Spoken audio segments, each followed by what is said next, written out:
So I am delighted to be joined by the incredible Jerry Fish for our first ever A Lust for Life, an Evening with series. Thanks so much for coming to meet us in the gorgeous St Mullins, which is where we are. St Mullins, ancient St Mullins. So where are you living? I live on Mount Leinster, which is maybe 20 minutes from here or less. So I'm near the place called Rahana. Okay. So I'm in the middle. I'm where the last wolf in Ireland was killed. So I'm there to keep our spirit company. Keep them away, yeah. Yeah, or no, to bring them in. back. I'm representative of. So what has you living there? Are you from there or? No, it's about 16 years ago I moved in.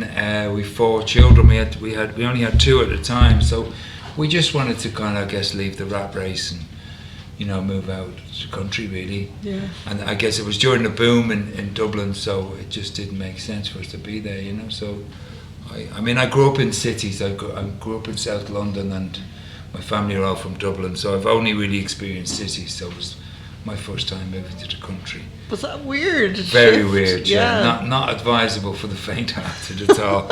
So the first 2 years I kind of lost my mind, I'd say, quite a bit. Really? Yeah, I think kind of things maybe country people take for granted, like the dark, Yeah. I mean, someone who's grown up in the city, we think dark means you're going to get mugged, you know what I mean? So like, it's kind of scary, the creatures, but now I think I'm well adapted, You don't exactly blend in, I'd say, though. Well, there's nobody to blend in with other than myself, So we're quite and my family. So we're quite reclusive, and we live up a mountain. So I think, the one great thing about the country, I don't know if I would have the Jerry Fish Electric Sideshow or a circus if I lived in the city, because the more room you have, to imagine things, Come here, honey. Yeah. Sorry. This is beautiful, honey. Hi, honey. She's so cute. I love her. No, I don't know if we can keep her still. The thing is, I think when I moved down to the country from living in Dublin, one thing that I noticed is just my head felt like it just opened up. I would look out and see the horizon out my window. That was a new thing, because normally you'd be looking into the house opposite you. I felt that did something to my head. Well, I think nature for humans is essential, and I think even in Dublin, it's not the metropolis. I grew up in London, so you've got Dublin Bay, Phoenix Park, so I think finding nature wherever you live is kind of part of the thing, because that I think we need it, So certainly moving in the country, one the other reasons I moved there is I wanted to know my native plants, I wanted to know about the natural world I'm from, Yeah. And so you're an amateur botanist now? I don't know about botanist. It's more like I just incredibly I admire the diversity of and the small group of kind of plants and things that we have around us, and to protect them, is important, Yeah, for sure. Yeah, and there's this kind of sense that, you become very focused on what's right in front of you when you're in a smaller place, I think, as well. Kind of bloom where you're planted sort of vibe. I think the country's good for everybody, and for our kids. So we wanted to have a bigger family. So I think we moved to the country for that as well. Yeah, let them be wild. Yeah, they are wild, quiet but wild. Hopefully. Yeah. My kids are kind of wild too. They just love running out and running through the forest, and that'll be it. They just disappear, looking at leaves for hours and. Yeah, and it's great that that like you say, they can go off for hours and hours, and that's the space they have for their imagination. Yeah. It's made them quite quiet, and because I didn't grow up in the country, I'm always worried. Is this the right environment? But I think it is. So, speaking of your imagination, you were saying that helped you kind of imagine and conjure up the electric sideshow. So where did that come from? I think the main thing is I had the space to kind of store all the props that I made, and to imagine all these great stages and theatrical kind of places, and then have somewhere to store them, so to make them. So I think it kind of, but where it came from, I've just always loved circus. I've just always loved the whole philosophy or idea of circus, the idea of a community of people walking together, and the entertainment and how simple It is really, do you know? So I Yeah. just and that everybody mucks in, you know. I mean, at the Jerry Fisher Electric Sideshow, it's definitely a case of everybody's working. You know, we're all really busy. So it's yeah. I guess it's just and also our creed is unity through diversity. So the stranger you are, the more welcome you are. Really, I love you know. that. Yeah, it's quite a freak show, you know. And you know, it's really given. There's no rules. There's no kind of. You know, we don't have any passes to get backstage, so I regularly invite kids backstage to see what it's like, you know. And I like that too. I like a festival where everyone's a VIP. You know, that there's no one area for special people. You know, we're all special. Yeah. So it's been fun to do that. A lot of fun, you know. Yeah, well, you've created something really magical. I think anybody who's been to the Electric Picnic and has been to your Electric Sideshow will be blown away by it. It's always what people talk about when they're talking to I me think, yeah, thank you. But I think the other thing we've got going on, it doesn't matter what time of the day you go in there's something happening because it's 24/7. You know, we go to 4 a.m. in the morning and start about noon with yoga, and it just in between every act there's a circus or sideshow act, and then we have a lot of walkabout outside the tent. And it's, you know, I mean, the one thing I wasn't expecting was the beautiful community that I made, you know, and that's been really wonderful. You know, I've made some very, very special friends over the last 7 years at the Electric Picnic. A million. That's amazing. And do you miss it this year? Of course, yeah. I mean, it's I miss. It suits me to be very busy. You know, I have a very active mind. I can't kind of shut it down, you know. So it really suits me to be building the stages, booking the bands, making sure everyone's okay, you know. There's enough toilet roll in the toilets and enough water, and you know, I'm from.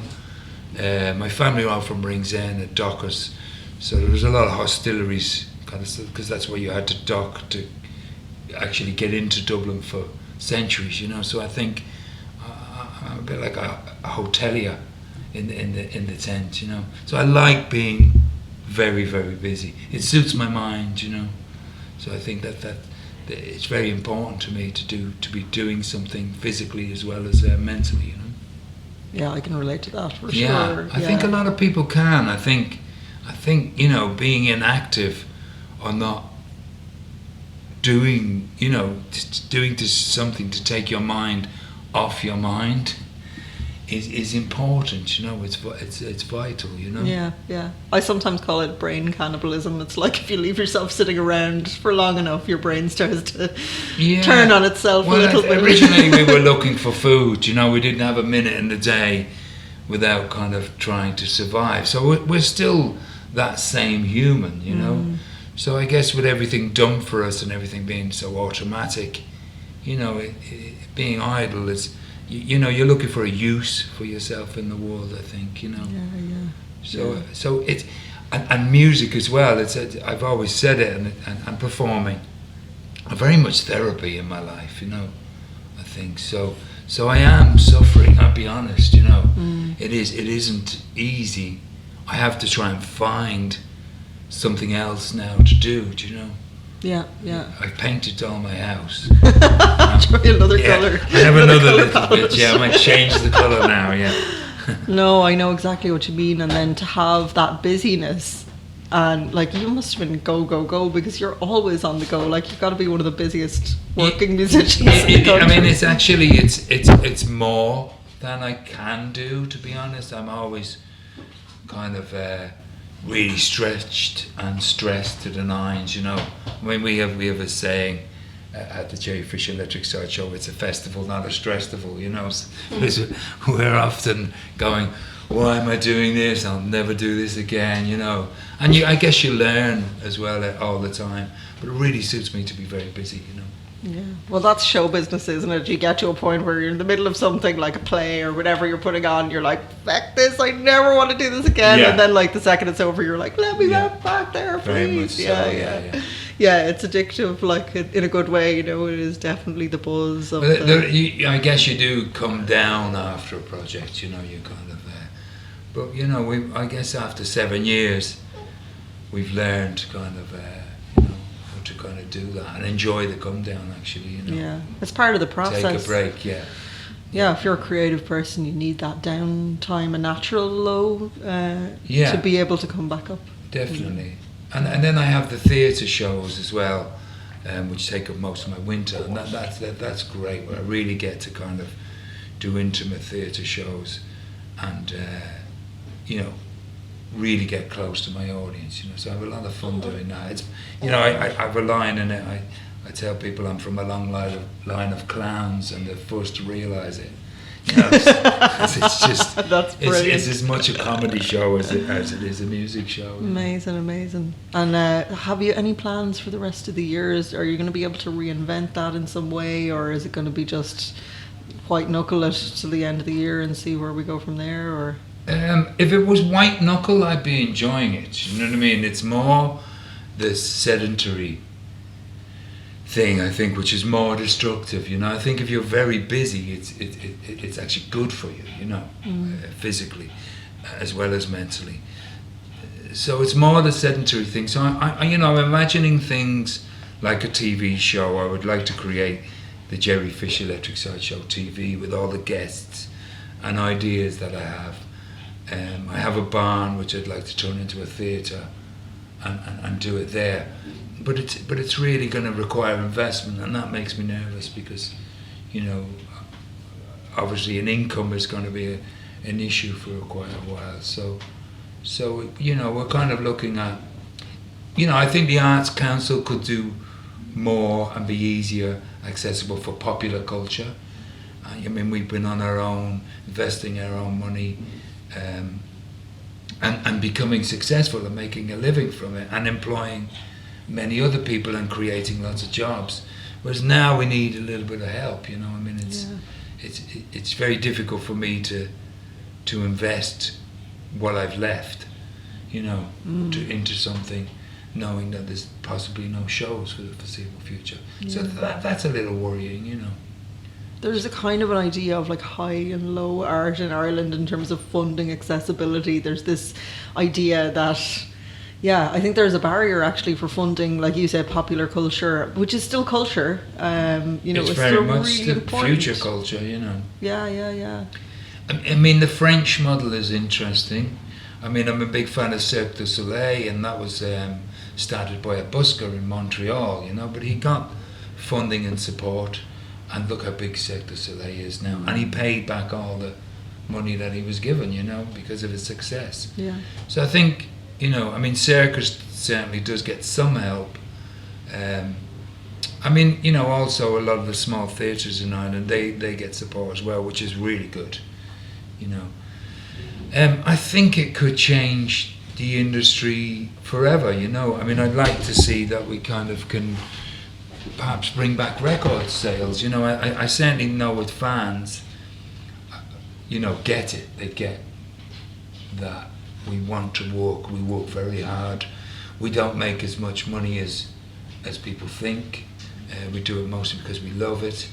And I think there's a lot more support from fans. So maybe there'll be future record sales, you know, because I think Spotify and downloading music is kind of really at an all-time low. You know, that's done too. This podcast is not to depress people now. So you realise why we're here. Because there is always, you know, change comes from struggle, really, from when, you know, and positive change, you know. She's gonna demand. Yeah, no, I mean, like, there isn't, like, I suppose we all have to kind of ride out when things start to shift and change and tides change, and like the music industry is one of the most adaptable going. Do you know, I think that it's packed full of people who are incredibly creative, who've had to live through a lot of shit and change, even in the last, like, since you started performing, it's such a different landscape. Like, absolutely. You know, I mean, I've seen the whole thing. I mean, I started in bands in early 80s, you know. I started playing music. I was signed to a major record label in 1989. I've toured the world and seen how, you know, major you know, I've had millions. I think we signed one of the biggest record deals ever signed in Ireland, and there were millions of pounds spent on the band. And I kind of left that experience thinking financial control is artistic control. Then I saw the birth of the independent artist and independent record labels, and then we could sell records, you know, which keep you, you know. Yeah. It's just record sales completely diminished, and now we have come here, honey. Then now we have you know, live shows. Is basically is all we had. Yeah. So now with the pandemic, it's so it will have to change. I mean, the one thing I'd like to say, kind of, you know, as a kid, I often kind of regretted a lot of my life because I grew up very poor and in kind of really bad neighborhoods, didn't receive a great education, didn't go to great schools, and I always thought that was a kind of the bane of my life. But as I got older, I realized that actually the difficult and the adversity that I'd been through was actually the blessings, you know, that made me a more empathetic person, made me a more appreciate what I have, you know. So I think sometimes going through a rough time is actually a good lesson, you know. For you. Makes you appreciate what you have, you know, 100%. And what you had. And it's hard to see that sometimes when you're in it. For sure. I mean, I've suffered, you know, obviously kind of, I mean, I tell a story when I was 30 years old, I was in as a roper gig in my birthday's on Bastille Day, and I was in Marseille with like, I don't know, 100,000 people like screaming and roaring, and I was completely naked with a bunch of flowers, and you know, kind of like it was a really high point in my life, and the drop from that is massive. You know, any peak you have, there is a drop. So I kind of, you know, I've had moments where I've been very depressed, but there are always reflective moments, you know. I think it's, you know, but like you said, when you're there, you really can't see a way out, you know. But then something breaks, you know, something happens, a chink of light happens, and you come out the other side, you know. Mm-hmm. So, I mean, friends are very important, talking to people are very important, because the fact is we all suffer, we all feel a bit. But if you're human, as I say, if you're human and you're depressed, it means you're intelligent. And if you're intelligent, you're going to get out of it, you know. So it's like, you know, it's very important that we face our feelings. And I think, you know, like the work that Lust for Life is doing, and I work with Daniel Johnson's the Hi How Are You project, Cycle Against Suicide, all these people, you know, what we're really hoping for is that the stigma is gone, you know, that you can talk, I'm not feeling great today, you know, call me tomorrow, or, you know, or just being able to talk to somebody, I think is the most important thing, you know. Tell me about the Daniel Johnson thing. Is that am I misremembering, or is there a Kurt Cobain that he wore a T-shirt that said yes. Hi, how are you, and that was like... Daniel Johnson is an incredible artist from Austin, Texas, who kind of had a brief moment of fame in the 90s on MTV. He worked at McDonald's, made his own homemade recordings, wrote these incredible songs. I mean, a lot of people would say childlike, and they just really speak about, you know, he suffered mental illness all his life, and then I think was diagnosed bipolar, and then he was actually in an institution at the time. But Kurt Cobain had his Hi How Are You T-shirt on, and you know, he kind of rose to fame from there. And you know, Beck has covered him, Tom Waits, Wilco. So I've just started, you know, well, I've been singing his songs live for quite a while, but I've just started to record some. Wow. And work with his management and his family in Austin. So that's incredible. And their work they're trying to do in his legacy is to kind of start new conversations around mental health, and you know, we just get rid of the stigma, really, is the thing. Yeah. Because like I say, if you're depressed or feeling down, it means you're intelligent, you know. If you're not intelligent, you don't have these feelings, you know. Well, so one of the things that we want to do with a Lust for Life is to kind of look upstream a little bit at the next generation coming along and wonder and imagine and dream of what a world might be like for them, what could change, what could make a difference in terms of how we look at mental health, how we treat it, how we perceive it, how we integrated it in a more holistic way, and how we talk about our overall quality of life and well-being in general. And I think, like, you know, even I'm 40 now, and like looking back when I was young and when I was a child growing up, I mean, you were happy, you were sad, you were angry. Kind of the spectrum of emotions that you really kind of were aware of. Like, we didn't have the emotional literacy taught to us to kind of feel our way through things in the same way. And I suppose, I think I would like, that's one of the things we want to work on, is to help younger kids to be able to name their feelings and understand them a little bit more and process them a bit more effectively than maybe we were given a chance to do. So, like, I know you have kids. Yes, I have. Yeah. What kind of world would you like to see for them in terms of their emotional well-being in the future when they're? I think, you know, the young generations that are coming through the world now are kind of part of a big experiment with social media. You know, I think, you know, there's a great program called The Social Dilemma, which is out now, which I think everyone should watch. We watched it with a family the other day. You know, the guys who created social media, you know, created computers to run the thing, that run algorithms, and fake news apparently is 6 times more popular than real news. So there's a lot of crap out there, you know, which I know kids are very smart and are good at filtering, you know, but you need to be aware of it. You need to be aware. You know, I think there's also a lot of self-diagnosis going on. You know, someone has a pimple on their bum or their nose, and next they've kind of got some terminal illness. You know, so there's a lot more worries, I think, potentially because of what's available through the internet, really. So I think, you know, the world is more complex. News is more complex. But, you know, everybody in the world is going through the same thing at the moment, you know. Yeah. And human beings are not really so complex. You know, we need basic things, you know. And one of the basic things we need is love.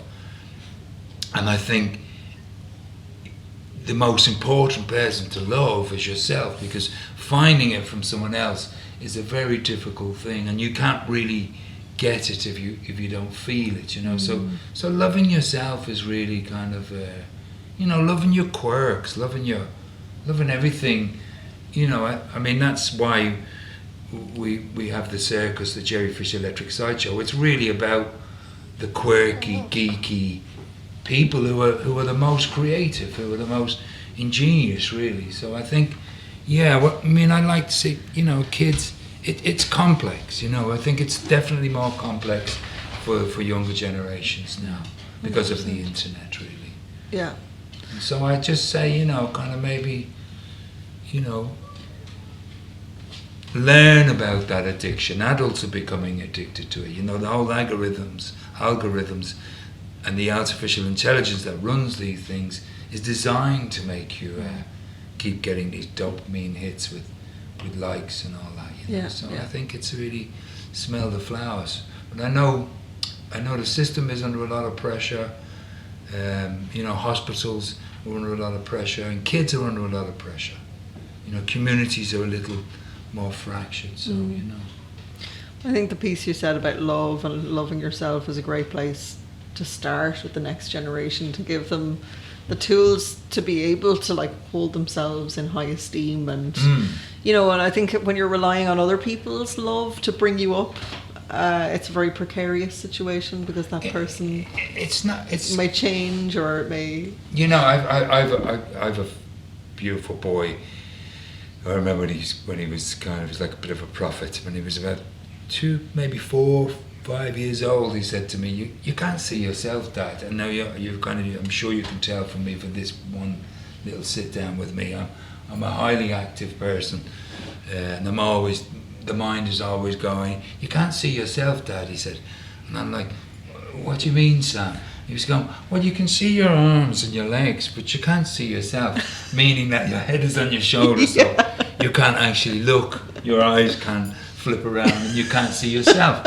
And I thought, how pathetic that we can't actually, without a mirror or a reflection, and even then we don't get a true image of ourselves. So I think we're often looking for ourselves in other people. You know, I think that's what we do when we meet people, is we're trying to find ourselves. And I think most of us don't really, not mad about ourselves, beat ourselves up a lot, you know. I think, I mean, another thing I really love is somebody saying, when you're beating yourself up and talk to yourself and look at you, you know, you're fat, you know what I mean, you're ugly, you wouldn't let anybody else talk to you like that, you know. And I think we often talk to ourselves, we're more mean to ourselves than we would be to a stranger. I think you have to kind of really, you know, fix that too, do you know? Yeah, completely. And sometimes get away from yourself too, you know, which I think walking is great, you know, just leaving everything behind and taking walks, you know. I think that's very important, you know. And reaching out to people, maybe, if you're in good form, see how your friends are, you know. Yeah. Which might bring us to the song that you released. Tell us about that. And, well, obviously you're kindly donating the proceeds to A Lust for Life, which is really, really generous. And it's I mean, it's a wonderful charity. I'm thrilled to be part of it. True Friends, we performed it with Comic Relief, and I know A Lust for Life are one of the charities involved with the Comic Relief. I think I love them on the BBC. It was great to see it come to Ireland. It's a bit of fun, and you also realise it's, you know, we can help each other on the island. We can look after each other. So it was great to kind of, you know, independently release the song after the RTE Orchestra had put so much time into it, and all the guests. You know, I mean, Imelda May, wonderful Loa, May Kay, so many wonderful artists. We even got Daniel Donald to stick his head in, which was amazing, you know. Brilliant. So I'm very proud of the song. The song really came from, you know, really, there's a saying that don't be dismayed at farewells, for a farewell is necessary so that you can meet again. And meeting again after moments or lifetimes is certain for those who are true friends. And that was from a Richard Bach book that I read. And, you know, I lost a very dear friend when I was 19 years old, my best friend. And consequently, he's always there, you know, he's around, he's in every rainbow, you know, and I've lost quite a few dear friends since, and they're there, they're everywhere, you know. I think, so it's kind of partly about that, but also, you know, I think you can conjure up your friends in your mind, you know, and friends are just so important, and it's so true, you know. True friends never part, you know. Yeah. Some of my best friends now, I you know, really talk to them, and kind of, when we do, we just pick up exactly where we left off. Yeah, you know? It's a rare thing to have somebody that you can just pick up with and run with, and those are the people that they're the forever people. You hold on to them real tight. And you only really learn that when you get a little bit older, and you can look back and go, oh, those people have come with me on this journey for years. Like, we're now building up to decades of sharing life events with each other, and you start to realise how fundamentally important that is, even if you don't see each other every day. Well, they say you're lucky if you have, you know, if you can count them on one hand, you know, your friends and your true friends. So, yeah, it's not something to take for granted. You know, I'm certainly very lucky. But, again, in many ways, your best friend has to be yourself, you know. You've got to show your own love to yourself, you know. Can I ask, we've been talking a lot to Leaving Cert students this year about the absolute nightmare that they've been through, and I suppose we want to talk to some people who have maybe taken a roundabout career path to get where they are now. Certainly, I have certainly a roundabout one anyway. Yeah. You know, that maybe that Leaving Cert isn't the be all and end all, and like maybe it'll all work out in the end. You might have to take a little bit of a longer route, the scenic route. You know, my heroes, you know, one of them is Charlie Chaplin. You know, kind of like grew up in abject Dickensian poverty. You know, in London, in South London. You know. I mean, you know, a scrap of food. They were hungry, you know. I mean, it was like Calcutta, you know. and his parents were both alcoholics, and I think they were too drunk to go on stage one time, and then they shoved Charlie up on stage. I mean, Charlie Chaplin became the most famous man in the world, you know, and left us a wonderful legacy of laughter, but also beautiful philosophy. So, you know, I don't think you need academia to be happy, you know. I mean, I certainly didn't have those opportunities as a kid. You know, I came from a working class background where, you know, no one had ever been to college. You know, none of my grandparents, you know, nobody. We'd never had that experience. I mean, I'm delighted to say my daughter now started in NCAD, and it's great. And schools are certainly much better. But no, it's really, you know, they say a lot of people take up stuff and they you know, change their minds and do. I mean, that happens all the time, you know. So I think, you know, I don't know. It's very hard. I guess you've got to be happy with what you've got, you know. You have to dream. I think dreaming is the most important thing. You know, you can dream what. I mean, I actually saw Mark Bolan as a young child and said, "I'm going to be a rock star." You know, I was like a little fat kid with freckles and the kind of straight fringe because my mum cut my hair with a bowl. I mean, if anybody looked at it and said, "No, you know, I think you should maybe lower your expectations." But that's all I wanted to be since I was 7 years old. And then I got what I wanted. So I think you have to visualize what you want, and you will get it, you know? Yeah. And personality is really, you know, don't underestimate the power of charm, you know? 100%. You know? Yeah. Talking to people, asking people questions, and, you know, I mean, I've never really been through that system, so I don't really understand it, you know. And what did people think in your family when you said, "Right, I'm going to become a musician"? Or was there, like, did your family hold music in high value, or did they encourage you along the way? You know, when I was a kid, I guess the rock star was kind of maybe in the working classes. Before that, it had been the boxer. You know, you became a boxer to try and improve your lot. So the rock star was a way of improving your lot, you know. David Bowie was from South London, so I had these ideas. Of course, when I became a rock star, there was no working class people in that fraternity.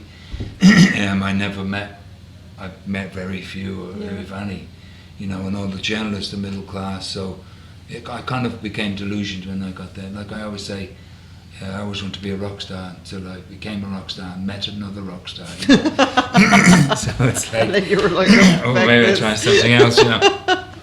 So I mean, even when you get what you want, you have to mould it and change it to fit yourself, you know. 100%. You're just making up your life most of the time, you know, really.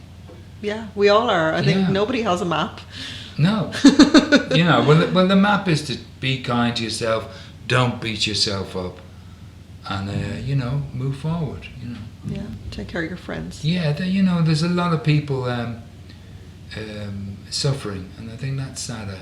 And, you know, I would like to see the education system, you know, maybe work a little bit more on intellectual or emotional intelligence and, you know, things that we actually need in life, you know, rather than all the academia, you know. Yeah, we all are given, you know, geometry instruction and then very little in the way of how to look after yourself when the shit hits the fan. Yeah, or, you know, just empathy and, yeah, you know, looking at the world. I think that, I like to think that's coming, you know, that we all have David Attenborough as a headmaster, you know, that we kind of see it as a planet and see the things we need to do locally. Yeah. You know, not to be obsessed with American politics, but actually find out what's happening to our rivers, you know, what's happening to our water source, of which we are very wealthy in Ireland, you know. Yeah, couldn't agree with you more. Yeah. Listen, Jerry, thank you so much I for do joining ramble, us. so thank Not you. in the least. I could sit here and talk to you for hours. I've always been a massive fan of Thank what you you. do. I think you're fantastic. Keep rocking.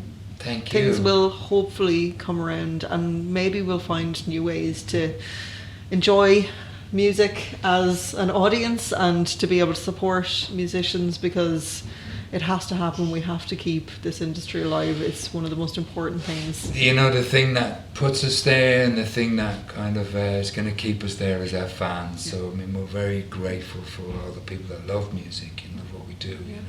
Okay, buy the single. Yeah, Support- do and support support Us for musicians. Life. Make a donation, you know, because everyone's listening to on Spotify and YouTube and stuff, so make a donation, you know, make a donation, make a difference. Thanks, Jerry. You're so good. Yeah. Thanks a million. True friends. Bar before the top. This is the top.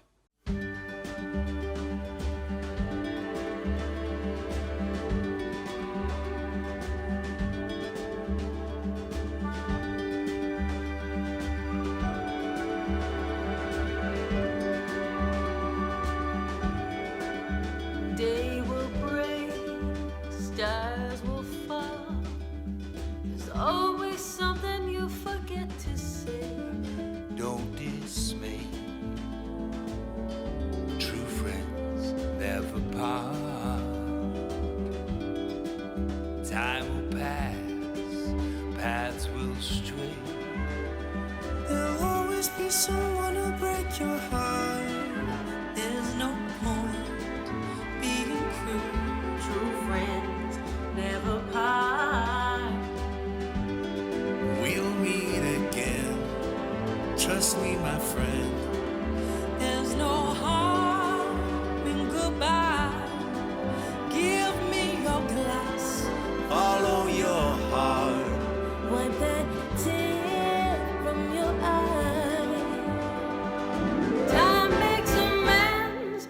Don't be afraid. You'll not let Love pass you by.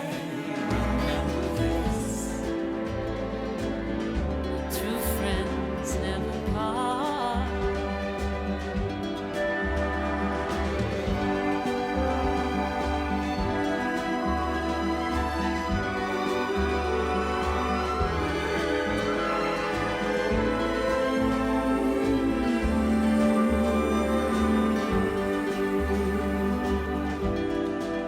Day will break, stars will fall. There's always something you forget to say. Don't dismay. True friends never part. We'll meet again. Trust me, my friend. There's no harm in goodbye. Give me your glass. Follow your heart, wipe that